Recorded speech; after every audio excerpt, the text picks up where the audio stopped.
From December 18th to December 28th, 1995, Dr. Robert Williams, director of the Space Telescope Science Institute, ordered the Hubble telescope to be pointed at a blank, dark patch of space for 10 days. At the time, it was considered an incredible risk, at least according to the cosmology of the era. The accepted cosmology at the time was that the universe originated from a Big Bang, exploding and expanding from a central point. It was thought that most of the mass of the cosmos was toward the center, and that in the deepest depths of space, there would be next to nothing. And so, it was thought that spending 10 precious days of the Hubble telescope's time on an empty patch of sky, examining the farthest distances of space, would yield, effectively, next to nothing. However, Dr. Williams' gambit paid off. In that dark patch, where scientists expected there to be nothing, a plethora of galaxies and other structures were revealed. Almost a decade later, the Hubble telescope spent another 11.3 days shooting its famous ultra-deep field. It was made over 400 orbits from September 24, 2003 to January 16, 2004. And it pushed the boundaries of what we know of the far distant cosmos even further, looking back in time and revealing some 10,000 new galaxies. Then, the far larger and more powerful James Webb telescope was launched, settled into orbit, and some 20 years later, pointed again at this region of sky.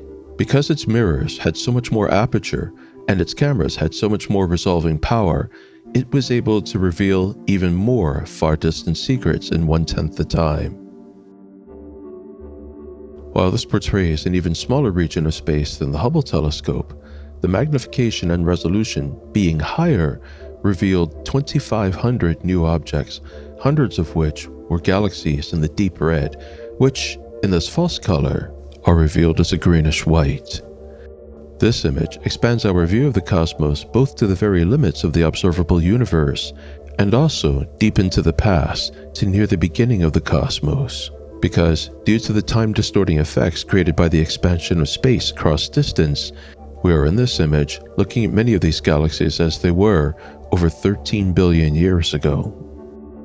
While there can be no doubt that putting a telescope in space, thereby eliminating the effects of the atmosphere, is the most powerful way to image the deep field, modern advances in astrophotography technology have opened up the deep field to all of us, provided you have dark skies, a telescope with a wide aperture, and patience. If you have that simple formula available to you, then it is possible to reveal the far distant reaches of the cosmos with only your telescope and camera. Since early 2025, I have tasked the Sky Story Observatory with doing just that on any night that allowed. Imaging the deep field requires the darkest of dark skies, so this can only be done on nights that are clear with good seeing, and ideally with the moon less than 20%. I don't think deep field imaging is all that done at this time in amateur astrophotography, and that means vistas for discovery are wide open in front of us. Most astrophotography is done either of objects within our solar system or relatively nearby objects within our galaxy, but deep field astrophotography allows us to look beyond the bounds of our galaxy and extend our vision to the very edges of the observable universe. In this simulation, we are looking past Jupiter, past the solar system, and now speeding through the outer arm of our Milky Way galaxy. At its frontier, we pass the final thickets of stars, and the cosmos emerges before us, at first appearing incredibly dark, because the backlighting of our own Milky Way galaxy is so bright in contrast. But even though it looks like we're barely moving at all, we continue deeper into the darkness, and suddenly the cosmos opens out. And we find ourselves peering at a small region of space directly to the center of our view. This is the region surrounding galaxy NGC 6047, a region filled with galaxies of innumerable shapes, sizes, and colors, and perhaps, most remarkably of all, they're at unbelievable distances. The galaxies are almost countless, many appearing as hazy stars, illuminating the far-off distance, out to billions and billions of light years beyond. But to see it all clearly, we're going to have to get a lot closer, which is to say, bring on the focal length.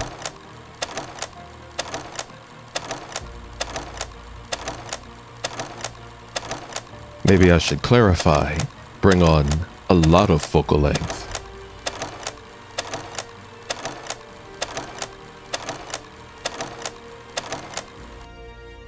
So here we are, zoomed in by way of CGI, with accurate imagery created by astronomical mapping.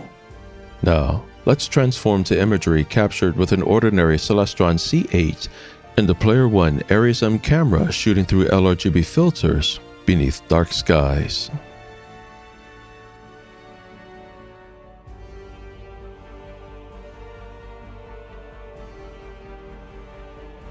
This image has just a little over 9 hours of integration so far, and while I hope to put in another 10 hours when the weather allows, 9 hours of integration with a good telescope and modern cooled camera with low read noise is able to reveal the faintest of objects down to nearly the optical limits of Earth's atmosphere, around magnitude 24 to 25.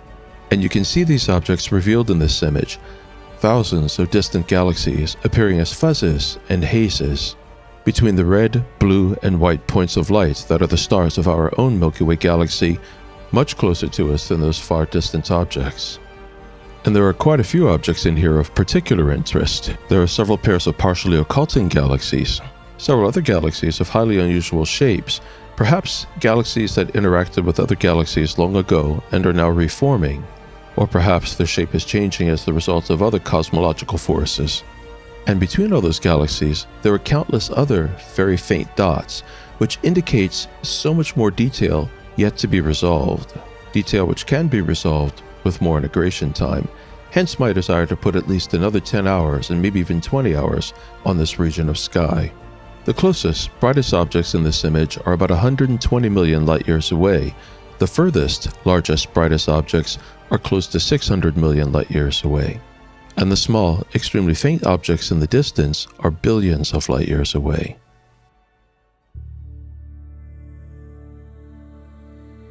This is a deep field image that I shot of the Coma cluster in 2025. There are literally multiple thousands of objects within this image, as well as some amazing phenomena, including galactic lensing and quasars. And though it's invisible, there is a great deal of dark matter in this image. It is, in fact, photographing this region of the sky that led to the discovery of dark matter, when, in 1933, the astronomer Fritz Zwicky observed that the galaxies within this cluster were moving too fast to be held together by gravity alone. In this area of sky, using nothing but a Schmidt-Cassegrain telescope and a dedicated, cooled, modern CMOS astrophotography camera, I have successfully imaged objects down to magnitude 22.777. Just a hair below the atmosphere's optical limit. Or, in other words, that's as close to as faint as possible as one can image without going into space. And, within this image, I have documented capture of quasars some 21 billion light years away. That's almost halfway across the observable universe. This is the Umbrella Galaxy.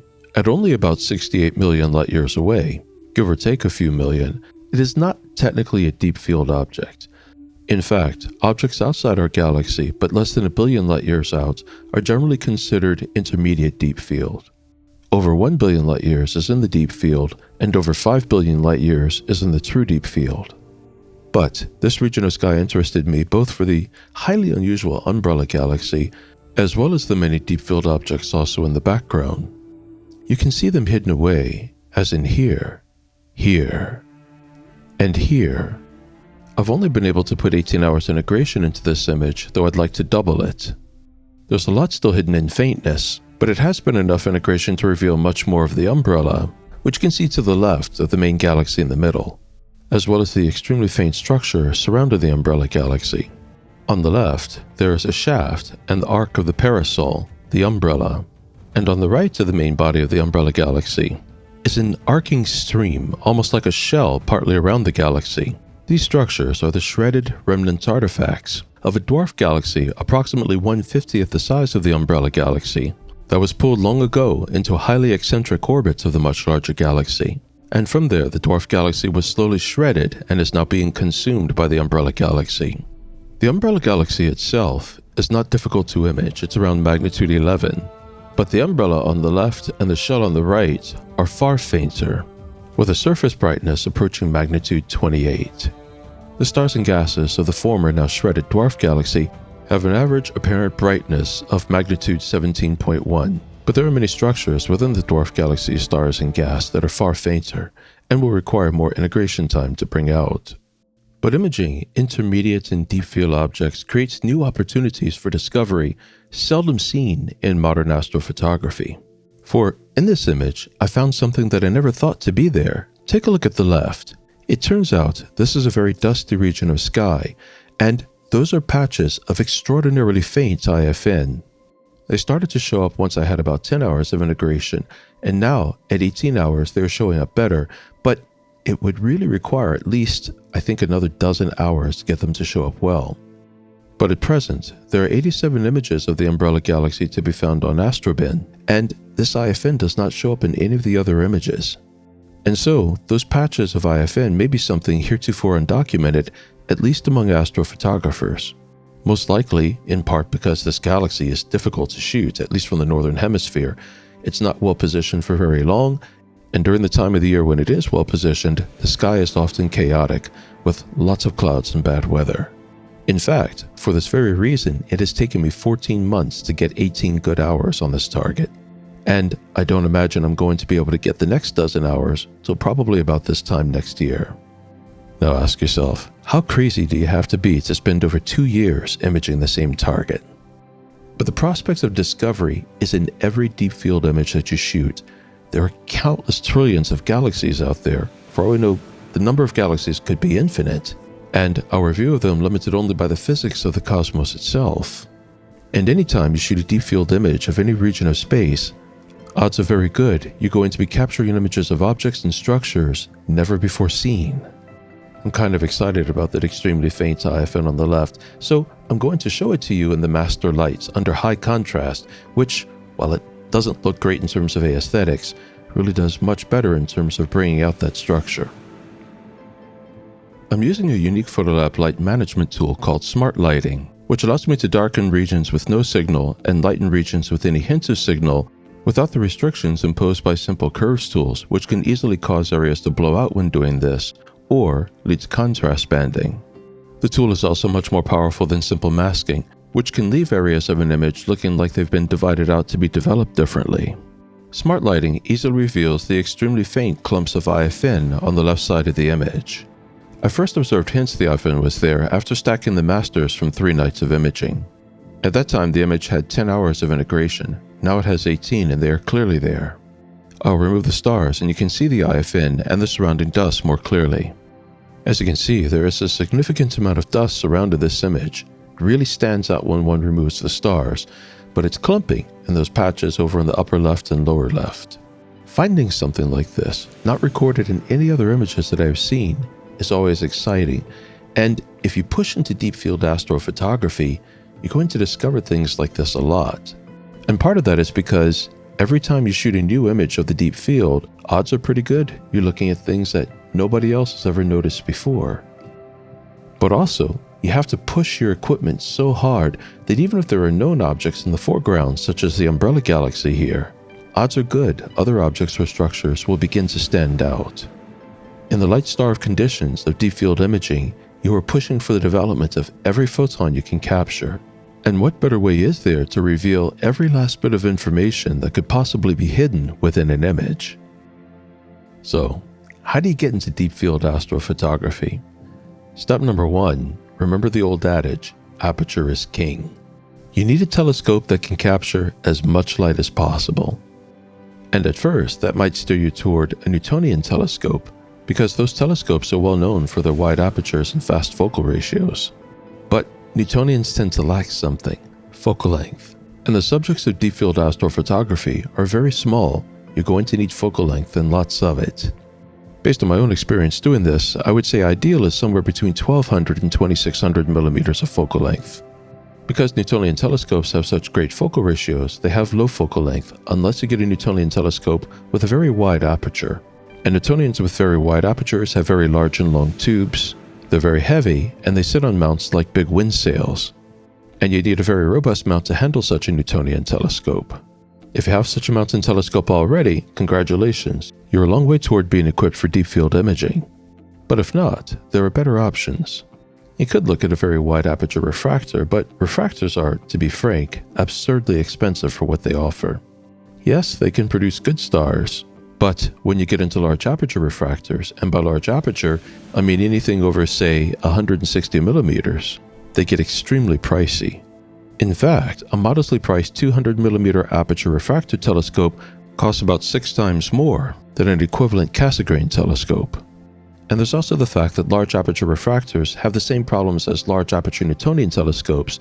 They are big, weighty, and bulky, and will require very robust and expensive mounts on which to put them. My personal recommendation is a Schmidt-Cassegrain telescope. Compared to Newtonians and refractors with similar aperture and focal length, they are light and compact, making them much less subject to being buffeted by the wind.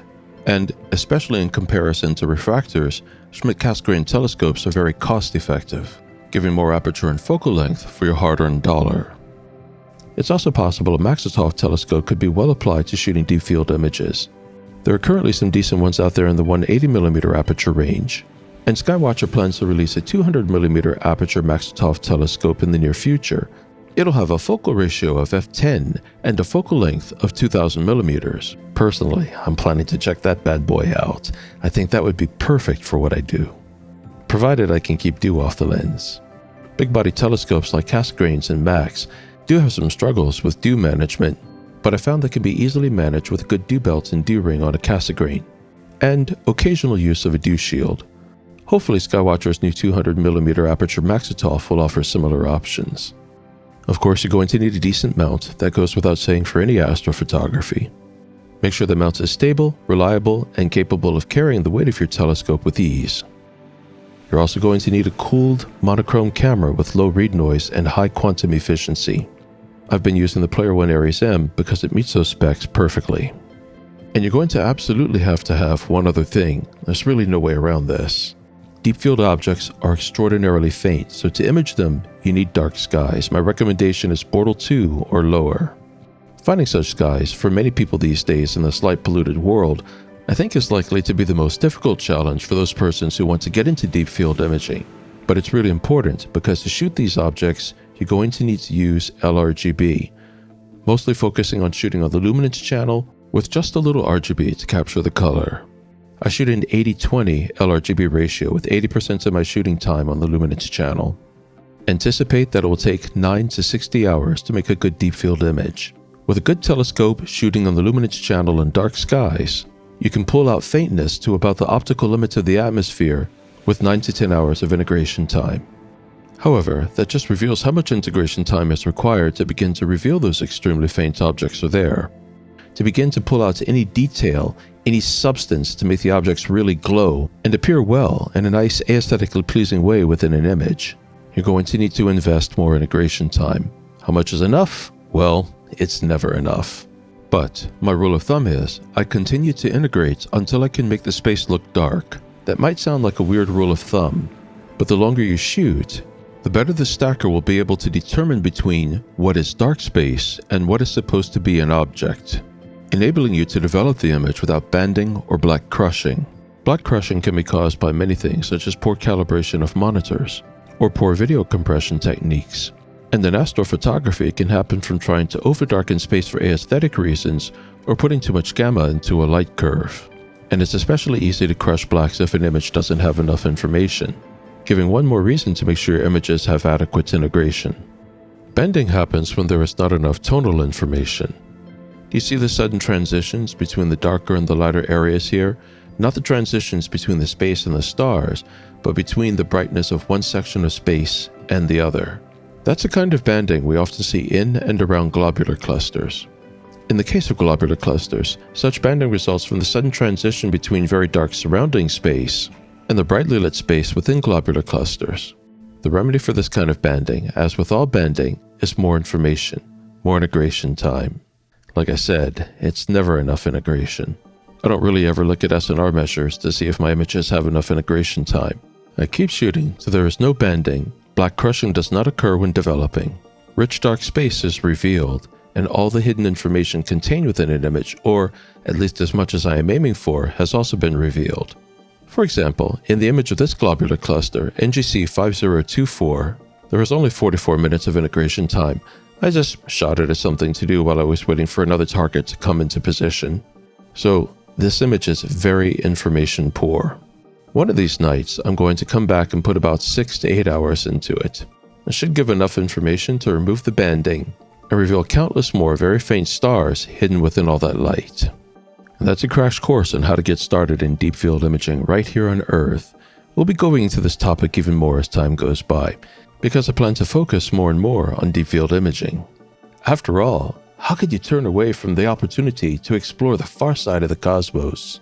This is an exciting new horizon, and modern developments in astrophotography technology have opened it right up to us. And if you have any specific questions, feel free to ask. As always, thanks for watching. Have a blast doing astrophotography, whatever kind you do. And above all, get out there and shoot that sky.